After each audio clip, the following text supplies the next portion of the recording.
नमस्कार दोस्तों, नमः शिवाय। जीवन ज्योति चैनल में आप सभी का हार्दिक स्वागत करती हूँ। दोस्तों, आज की वीडियो में हम सभी लोग मिलकर श्रवण करेंगे माघ मास शुक्ल पक्ष की जया एकादशी व्रत की कथा। दोस्तों, इस कथा का श्रवण करने से व्यक्ति को मोक्ष की प्राप्ति होती है और हमारी कई पीढ़ियां तर जाती हैं। एकादशी की कथा का श्रवण अवश्य ही करें। सबसे पहले आइए भगवान विष्णु जी की वंदना कर लेते हैं। शांताकारं भुजगशयनं पद्मनाभं सुरेशं विश्वाधारं गगनसदृशं मेघवर्णं शुभांगं लक्ष्मीकान्तं कमलनयनं योगभिर्ध्यानगम्यं वन्दे विष्णुं भवभयहरं सर्वलोकैकनाथं। बोलिए श्री हरि विष्णु भगवान की जय। कथा आरंभ करती हूँ। धर्मराज युधिष्ठिर बोले, हे भगवान, आपने माघ मास के कृष्ण पक्ष की सठतिला एकादशी का अत्यंत सुंदर वर्णन किया। अब आप कृपा करके माघ शुक्ल पक्ष की एकादशी का वर्णन कीजिए। इसका क्या नाम है, इस व्रत की क्या विधि है और इसमें कौन से देवता का पूजन किया जाता है, और इस कथा का महात्म्य भी बताइए। श्री कृष्ण जी बोले, हे राजन, इस एकादशी का नाम जया एकादशी है। इस व्रत को करने से मनुष्य ब्रह्म हत्या आदि पापों से छूटकर मोक्ष को प्राप्त होता है। इसके प्रभाव से भूत पिशाच आदि योनियों से व्यक्ति मुक्त हो जाता है। इस व्रत को विधि पूर्वक करना चाहिए। अब मैं तुमसे पद्म पुराण में वर्णित इसकी महिमा की एक कथा सुनाता हूँ। ध्यान पूर्वक सुनो।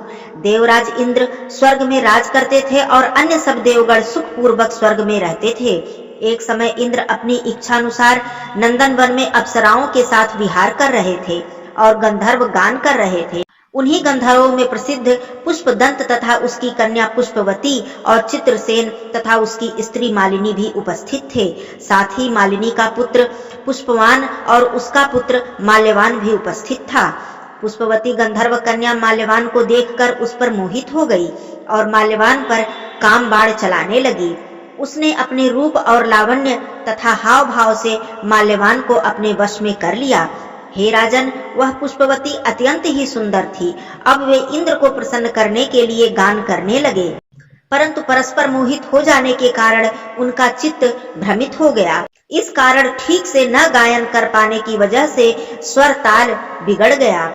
इंद्र इनके प्रेम को समझ गए और उन्होंने इसको अपना अपमान समझकर उनको शाप दे दिया। इंद्र ने कहा, हे मूर्खों, तुमने मेरी आज्ञा का उल्लंघन किया है। तुमने संगीत जैसी साधना का अपमान किया है, इसलिए तुमको धिक्कार है। अब तुम दोनों ही स्त्री पुरुष के रूप में मृत्युलोक में जाकर पिशाच रूप धारण करो और अपने कर्म का फल भोगो। इंद्र का ऐसा शाप सुनकर वे अत्यंत ही दुखी हुए तथा हिमालय पर्वत पर दुख पूर्वक अपना जीवन व्यतीत करने लगे।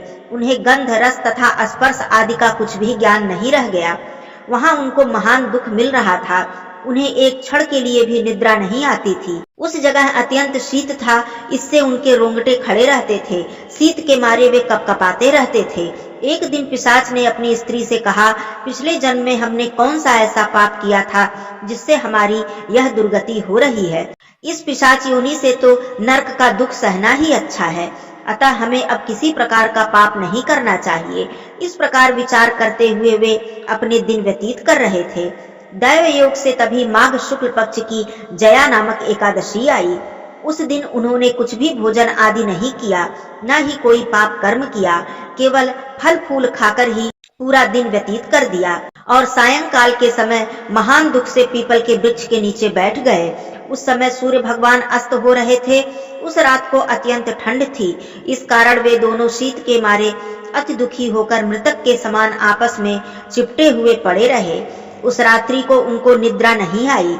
हे राजन, जया एकादशी के उपवास और रात्रि के जागरण से दूसरे ही दिन प्रभात होते ही उनकी पिशाच योनि छूट गई।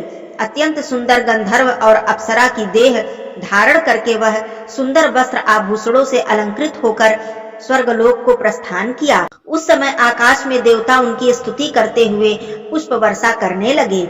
स्वर्गलोक में जाकर इन दोनों ने देवराज इंद्र को प्रणाम किया। इंद्र इनको इस रूप में देखकर अत्यंत आश्चर्यचकित हुए और पूछने लगे कि तुमने अपनी पिशाच योनि से किस तरह छुटकारा पाया, सब बतलाओ। माल्यवान बोले, हे देवेंद्र, भगवान विष्णु जी की कृपा से और जया एकादशी के व्रत के प्रभाव से हमारी पिशाच योनि छूटी है। तब इंद्र बोले, हे माल्यवान, भगवान की कृपा और एकादशी का व्रत करने से न केवल तुम्हारी पिशाच योनि छूटी है, बल्कि हम लोग भी वंदनीय हो गए, क्योंकि विष्णु और शिव भक्त के हम लोग वंदनीय हैं। अतः आप धन्य हैं, आप पुष्पवती के साथ जाकर विहार करो। श्री कृष्ण जी कहने लगे, हे युधिष्ठिर, इस तरह जया एकादशी के व्रत से सभी नीच योनियों से व्यक्ति को छुटकारा मिल जाता है। जिस मनुष्य ने एकादशी का व्रत किया है, उसने सभी यज्ञ, जप, तप, दान आदि कर लिए हैं। जो मनुष्य जया एकादशी का व्रत धारण करते हैं, वे 1000 वर्ष तक स्वर्ग में निवास करते हैं। उन्हें पितरों का आशीर्वाद प्राप्त होता है तथा उनकी कई पीढ़ियां तर जाती हैं। इसलिए प्रत्येक व्यक्ति को जया एकादशी का व्रत अवश्य ही करना चाहिए। दोस्तों, इस तरह से श्री कृष्ण भगवान जी ने जया एकादशी की कथा का गुणगान किया। बोलिए श्री कृष्ण भगवान की जय। आइए हम सब मिलकर भगवान विष्णु जी की आरती करते हैं। ओम जय जगदीश हरे, स्वामी जय जगदीश हरे, भक्त जनों के संकट क्षण में दूर करें। ओम जय जगदीश हरे, जो ध्यावे फल पावे, दुख बिनसे मन का, सुख संपत्ति घर आवे, कष्ट मिटे तन का। ओम जय जगदीश हरे, मात पिता तुम मेरे, शरण गहूँ किसकी, तुम बिन और न दूजा, आश करूं जिसकी। ओम जय जगदीश हरे, तुम पूर्ण परमात्मा, तुम अंतर्यामी, पार ब्रह्म परमेश्वर, तुम सबके स्वामी। ओम जय जगदीश हरे, तुम करुणा के सागर, तुम पालन करता, मैं मूरख खल कामी, कृपा करो भरता।